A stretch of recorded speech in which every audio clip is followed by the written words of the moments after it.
Hi there, this is Dane and Cindy from Midlife Travel Tales. Hello, everybody. Today we're going to talk about 13 things you should know before traveling to Laos. Yeah, Laos is often quite an overlooked destination. It's not a common one that people generally go to. No, but we really enjoyed our time in Laos. We probably go back again sometime. We weren't there for long, but we enjoyed it. We really did enjoy it. Met some wonderful people along the way. Okay, so here we go. The 13 things that you should know before going to Laos. Okay, number one is to be respectful. They're quite a conservative country. So nearly the whole country is Buddhist. Very serious about Buddhism. Temples everywhere, monks everywhere. Yeah. So it's very conservative in that, unlike Thailand, which is Buddhist but generally a bit of a free-for-all. Yeah. It is very conservative. So also to cover up, like when you're going into temples and things, out of respect for them, is for the ladies to wear something over their shoulders, something over their knees, yeah. And guys as well. Sometimes they actually expect the guys to as well. Yeah, and going into some of the places, we try to even go into the museums. You still at the President's Palace. Palace, yes. The King's Palace or whatever. And we had to cover up there as well. So just important. Very important. Okay, the other thing which was quite interesting, number two, is that there's no hooting. Yeah, no aggression. No, I think road rage there is seen as a weakness. A weakness if you show any sign of it. Yeah, you kind of a loss of control. Yeah, anger, a showing of anger. It's like losing face. You're losing face if you hoot. We were like, what? No one hoots here. Yeah, there doesn't seem to be any shouting or anything. No, nothing like that. Very peaceful people. Yeah. But look, Thailand's a bit like that, but these guys are hyper that. So think of, if you've been to Thailand, it's hyper that on that side. Very lovely people, just so gentle. Very, very gentle. And very friendly as well. The third thing that we actually also noticed is there's no display of affection shown. And also as people going into their country, they kind of look down on you. Well, not down on you, but they just it's the same thing as showing respect. Yes. It's the same thing as the no hooting. Yeah. They have a way of acting. The problem is that conservatism. Cindy, the conservative thing. So Cindy and I do hold hands, and we had to to be a little bit aware of that, not to show a lot of affection in public. No French kissing by the robots, by the traffic lights. Yeah, not that we do that. Yeah, but some of the youngsters, a lot of people travel to these countries and offend people. Yeah. And when you're traveling, the main thing is not to offend people. It's not to take our culture into their country. It's to respect their culture. Because the whole reason we're traveling is to experience other people's culture. Yeah. And some people say, oh, well, we do affection and we do that. Just embrace the culture of the country for while you're there. Because you're not there forever, The number 4 thing that we actually notice is there's no rushing. Everything is just calm.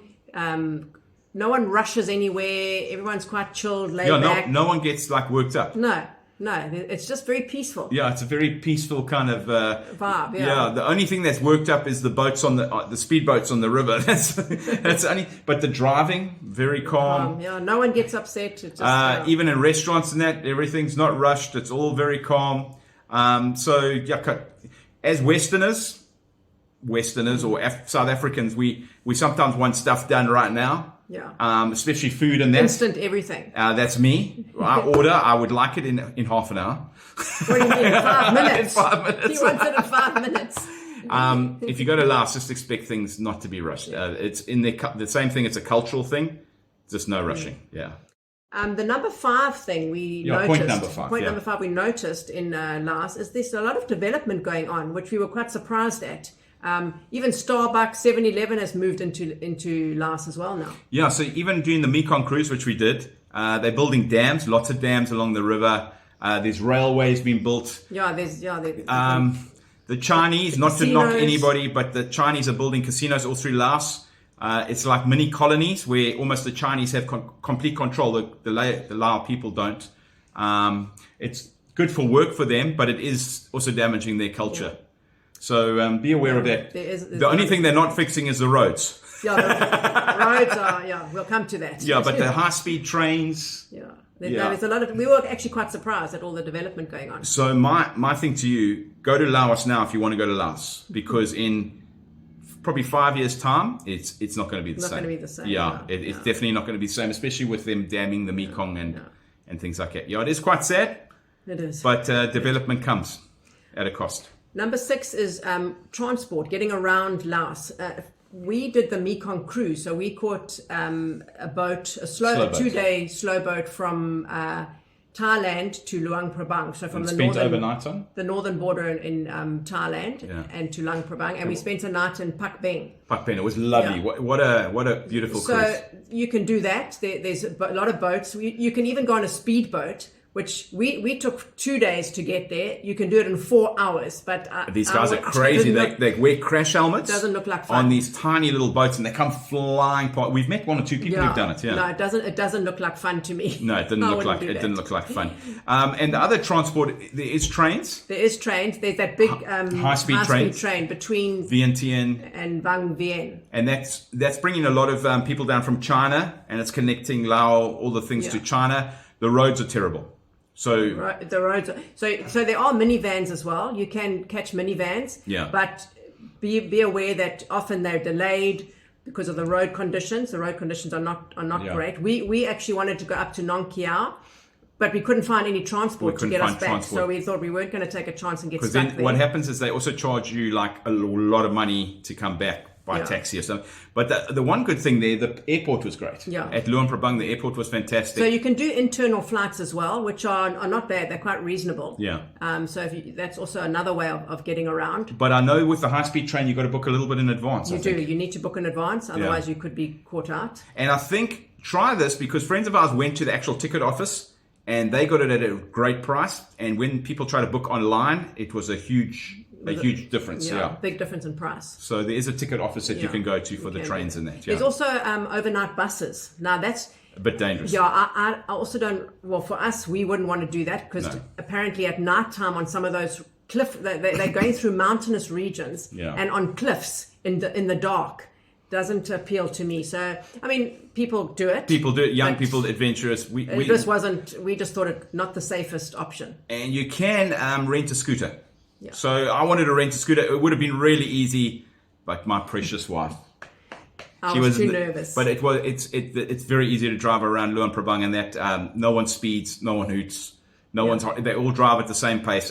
So to get a scooter there, the only thing is when you try and go out of Luang Prabang, the roads have potholes. A lot of potholes. Yeah. So there's also tuk-tuks. Yeah, we caught tuk-tuk, and it's reasonable. That was the way we kind of got around, was tuk-tuks. Well, she made me walk.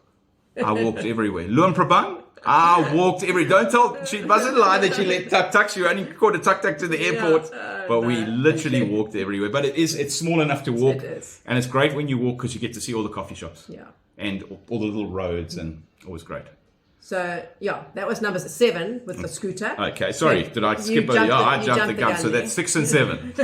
Number 8 is your visa on arrival. So we were actually, what we did was we booked our Mekong cruise, and the company picked us up from the Thailand border and helped us to cross over the Laos border into Laos. So that was quite nice to do. So just make note that if you book the Mekong cruise, they do help. They do help you to cross the border. The guy did charge a little bit extra at the border. We don't know what the charge was for, but he wanted an extra 20 baht.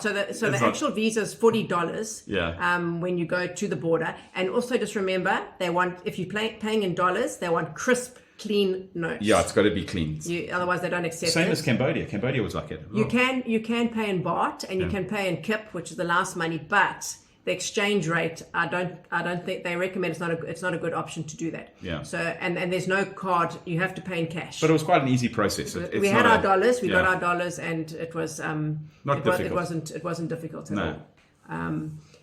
So and also just have the exact amount of money, because if they give you change, you're not going to get a good rate at all. You're not going to get a good exchange. So try and have the exact amount of money to pay for your visa on arrival. Yeah. And then the guys wanted an extra 20 baht. Yeah, which is it's not a lot, but it's like like what's maybe that for? maybe he says no. So you have to. Exactly. You have to.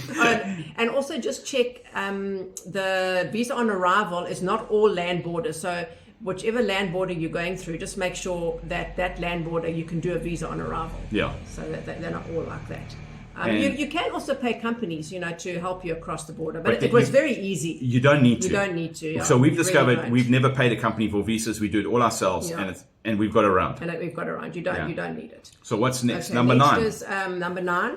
Okay, money. So you don't want to be left, if you're drawing money from the ATM, you don't want to be left with a whole bunch of kip last money, because it's worth not much at all. Yeah. So you're not going to be able to exchange it back for whatever. Yeah. So draw the least amount of money, or the money that you're going to need. Don't overdraw too much money, and then you're left with all this kip, and you don't know, and you're not going to be able to exchange it back. So and also kip's worth nothing anywhere else. Yeah. So it's just not. The ATM fee when we were there was 20 to 30,000 kip each time you drew from the ATM as well. So just be aware of that. And also, I think we were only allowed to draw small amounts at a time. They don't let you draw, like in Thailand, you can draw like 30,000 baht or 20,000 baht. But in Laos, it was a lot smaller amounts that you could draw.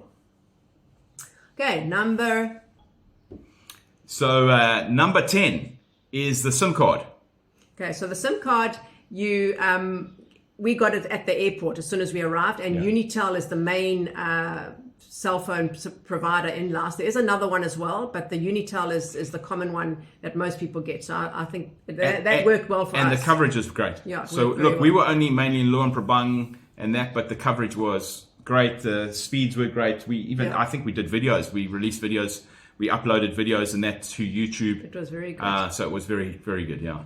The one thing there is where we were, I think the Wi-Fi in places is not always great. Yeah, the Wi-Fi is not the best. Yeah, so the Wi-Fi is not always the best. So definitely, I would get a SIM card. Yeah. Okay, number 11 was quite interesting. English was better than Thailand. Better than Thailand. A lot of people spoke good English. Yeah, I think it gets taught in schools. From what we heard, but the English, funny enough, English in Cambodia and Laos seem to be better than in Thailand. Yeah, definitely. Yeah, definitely. So everybody we spoke to, even though we ended up chatting to monks in a 7-Eleven, like a supermarket, and they perfect spoke English. Good English. Everybody, the guy who ran the place we were at spoke good English. Yes, so that was very not good. Everybody, but the English level's pretty good. Yeah. Okay, number 12.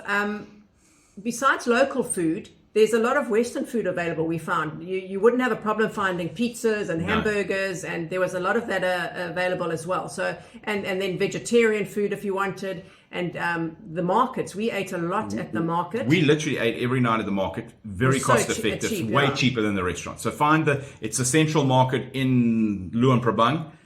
It's amazing. And they got such variety. There was probably about, 30 stalls? Yeah. 30 different food stalls. There was good food, good clean very food. Very good food. But Laos has got all food, so whatever you like, you can find it there. But if you're on a budget, eat at the market. Yeah, and look, if you're going out into the countryside, it might be a little bit harder to have the variety. Yeah. But in Luang Prabang itself, in the main areas, you get it. So what's the food like? The food is like Thai food, generally. Yeah. But probably not as tasty. Not as tasty. So Thai food's still the best. Thai food's still our best. So it's still nice food, but it's not as tasty. Which might suit some people because we do like spicy. We like spicy. Yeah. Okay. Yeah. The last point is you may or may not know this. We didn't know this because we generally in bed by 9 o'clock. Laos has a curfew of midnight. We didn't know that. Didn't know that, but we found out afterwards. Yeah. It didn't affect us because we were in bed by 8 anyway. Yeah. So some people it will affect your lives. Yeah. For us, it didn't affect our life, but you got to realize Laos is not quite a democratic country, so there's probably those kind of things in place. But we loved Laos. It's very calm. It feels quite laid back compared to some of the other countries in Asia. It had a relaxed feel. And Luang Prabang was lovely with all the little coffee shops and the cobblestone streets. I would recommend Laos. I would recommend Laos. There are lots of temples, the monks, the whole thing. Really, if you want to get off the beaten track, well, it's not off the beaten track anymore. There are a lot of tourists in Luang Prabang. But out of Luang Prabang, there's a lot of other places that people aren't going to. I would recommend Laos. It's a great little country. We enjoyed it. Yeah. Well, I hope you enjoyed the video. Hope it's helpful for you. Please remember to like, share, and subscribe. Thank you. Push the button. Thank you very much.